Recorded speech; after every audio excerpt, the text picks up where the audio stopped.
खासदार इम्तियाज जलील यांच्या आंदोलनावर अश्रूच्या नळकांड्या फोडणाऱ्यांची चौकशी करा अशी मागणी जिल्हाध्यक्ष फारुख शाब्दी यांनी केली असून सोलापुरात एमआयएम पक्ष पुन्हा एकदा आक्रमक झाल्याचे चित्र पाहायला मिळालं। याचबरोबर संभाजीनगर येथे घडलेल्या घटनेचा निषेधही दरम्यानच्या काळात एमआयएमच्या वतीनं करण्यात आलाय। छत्रपती संभाजीनगर जिल्ह्यातील एमआयएमचे खासदार इम्तियाज जलील यांच्या नेतृत्वाखाली झालेल्या आंदोलनात पोलिसांनी अश्रुधुराच्या नळकांड्या फोडल्या। संभाजीनगर जिल्ह्यातल्या एका खासगी बँकेच्या ठेवीदारांना सोबत घेऊन खासदार इम्तियाज जलील आंदोलन करत होते। पोलीस प्रशासनानं खासदार इम्तियाज जलील यांचं आंदोलन चिरडून टाकण्याचा प्रयत्न केला। याविरुद्ध सोलापुरातील एमआयएमनं हाजी फारुख शाब्दी यांच्या नेतृत्वाखाली निषेध केला। दंडाला काळ्या फिती लावून सोलापूर एमआयएमच्या कार्यकर्त्यांनी आणि पदाधिकाऱ्यांनी पोलीस प्रशासनाचा निषेध केला।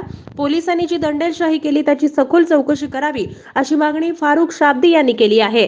हाजी फारुख शाब्दी आणि कार्यकर्त्यांनी जिल्हाधिकारी यांना निवेदन देऊन कारवाईची मागणी केली आहे। आगामी निवडणुका डोळ्यासमोर ठेवून काही जातीयवादी पक्ष जातीचं राजकारण करत आहेत।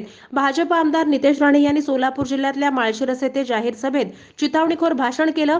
तसेच काळजी करू नका, आपला बॉस संगर बंगल्यावर आहे। भाजप आमदार नितेश राणेंच्या भाषणाचा सर्व स्तरातून निषेध होतोय। सोलापूर जिल्ह्याचे एमआयएम शहर आणि जिल्हा प्रमुख फारुख शाब्दी यांनी नितेश राणेंचा तीव्र शब्दात विरोध केलाय।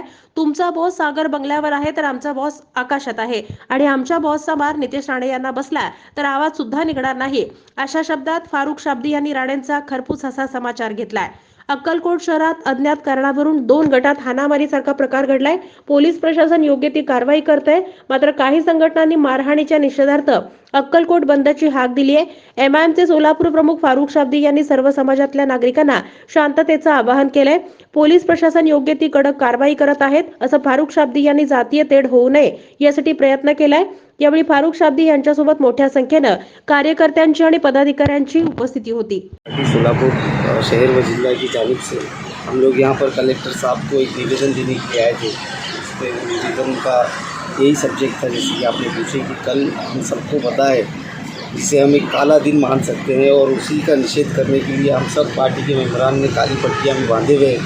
तो जैसे कि पता चला कि कल औरंगाबाद के खासदार माननीय इम्तियाज जलील साहब शांतिपूर्वक तरीके से वहाँ के लोगों के साथ जिन्होंने अपने पैसे गंवाए हैं, पैसे ही नहीं अपना भविष्य गंवाया है, जो आदर्श क्रेडिट कोऑपरेटिव सोसाइटी में उन्होंने अपने पैसे रखे थे और वो पतसंस्था जो है 202 करोड़ रुपए का घोटाला करके भाग चुके हैं। तो इसी का मांग करने के लिए, उनके पैसे वापस दिलाने के लिए आमदार खासदार इम्तियाज जलील साहब शांतिपूर्वक तरीके से वहाँ पर अपना जो भी निषेध कर रहे थे। लेकिन अफसोस की बात ये है कि कल पुलिस प्रशासन की तरफ से, जैसे कि खासदार साहब का जो स्टेटमेंट है उसमें भी सुना जा रहा है कि 17 पुलिस स्टेशन की पीआई वहाँ पर बुलाए गए थे। 17 पुलिस स्टेशन की पीआई एक जो पीसफुल प्रोटेस्ट वहाँ पर हो रहा है और वो भी जो इस देश के खासदार है, एमपी है, उनकी सदारत में हो रहा है, उसको रोकने के लिए 17 पीआई और तमाम पुलिस फोर्स आकर वहाँ पर लाठीचार्ज करती है और आंसू गैस छोड़ती है। तो मैं समझता हूँ ये बहुत ही शर्मनाक हरकत है और इसको जितना भी इसका निषेध किया जाए वो कम है। तो हमारी मांग यही थी कि खासदार इम्तियाज जलील साहब के साथ जो भी हुआ है, इसके पीछे जो भी अधिकारियों ने इसका आदेश दिया था, ये जो ऑर्डर्स दिए थे, उनके ऊपर सख्त कार्रवाई होना चाहिए और जो दोषी पुलिस वाले हैं जिन्होंने ये चीज़ किया है उनके ऊपर भी कार्रवाई होना चाहिए। इसी के साथ साथ हम लोग ने ये भी मांग की है कि जो भी वहाँ पे लोग हैं, जो पीड़ित लोग हैं जिनके पैसे वहाँ पर डूब चुके हैं, ये आदर्श वालों की बहुत सारी ज़मीन प्रॉपर्टीज़ है, अब तो सरकार उसको अपने ताबे में ले और इन लोगों को उनके पैसे वापस दे। मैं बोलना चाहूँगा कि सरकार को अगर सही मायनों में कर्ज़ माफ़ी करना है और कुछ करना है तो ये अमीर लोगों का करके, बड़े बड़े इंडस्ट्रीज लोगों का लाखों करोड़ों का लोन माफ़ करके ये लोग जनता का दिल नहीं जीत सकते। हो सकता है कि बड़े बड़े लोगों का दिल जीत सकते हैं, लेकिन अगर सही में सरकार जनता की है तो जनता के लिए काम करे, ना कि लाखों करोड़ों का ये ऐसे ही बजट का ऐलान करे और उसको वो करे। लेकिन जनता अगर तरसते तो आप कितना भी अच्छा बजट निकाल लो, फंड दे दो, तो आपका कुछ काम नहीं आने। कल एक खबर आ रही है कि कुछ संगठन ने अक्कलकोट बंद की भी हाक दिए हैं।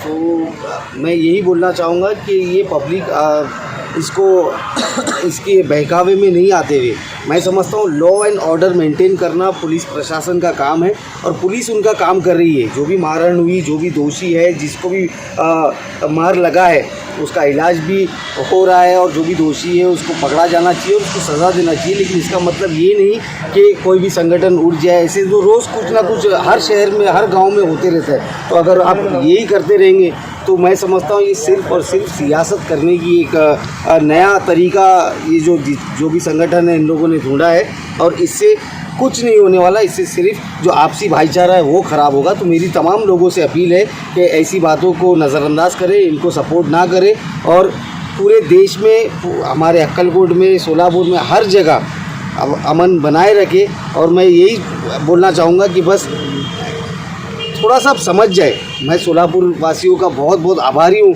जिन्होंने बहुत कोशिश हुई, बाहर की ताकत है यहाँ पर हमारे सोलापुर शहर में आई। जैसे कि पिछले दिनों में आप देखे होंगे कि जो भी भाजपा के आमदार थे नितेश राणे, उनके साथ और भी कुछ लोग आकर सोलापुर का भी peace, harmony, law and order disturb करने की बहुत कोशिश की उन लोग ने। लेकिन सोलापुर वालों ने बहुत ही समझदारी से, अक्लमंदी से अपना भाईचारे को मेंटेन किया। तो मैं उनका भी आभारी हूँ और मैं पुलिस प्रशासन से वापस फिर से एक बार अपील करता हूँ कि ऐसे लोगों के ऊपर कड़ी से कड़ी कार्रवाई होनी। तो मेरा बॉस ऊपर बैठा है, वो सिर्फ मेरा ही बॉस नहीं, हम सबका बॉस है।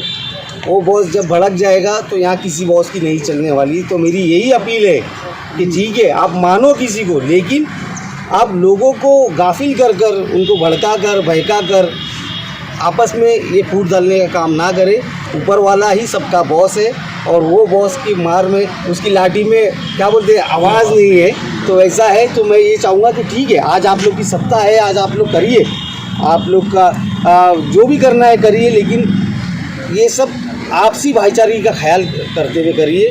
ऐसे होता है हर शहर में, हर जगह होता है, कुछ ना कुछ दो ग्रुप्स में, दो समाज में होता है। लेकिन आपको जब एक जिम्मेदारी मिली है तो आप ये जिम्मेदारी को निभाना चाहिए ताकि लोग आपस में मिलजुल के रहे। और मैं फडणवीस साहब जो हमारे देश के गृह मंत्री हैं, हमारे स्टेट के गृह मंत्री हैं, मैं उनको भी बोलना चाहूँगा कि जो नितेश राणे ये खुलेआम आपका नाम बोल रहे हैं और मैं नहीं समझता कि आपकी प्रसिद्धि हो रही है, आप बदनाम हो रहे हो, तो आप उनके ऊपर लगाम लगाइए और उनको मना करिए कि ऐसे खुले स्टेज पर आपका नाम ना लें।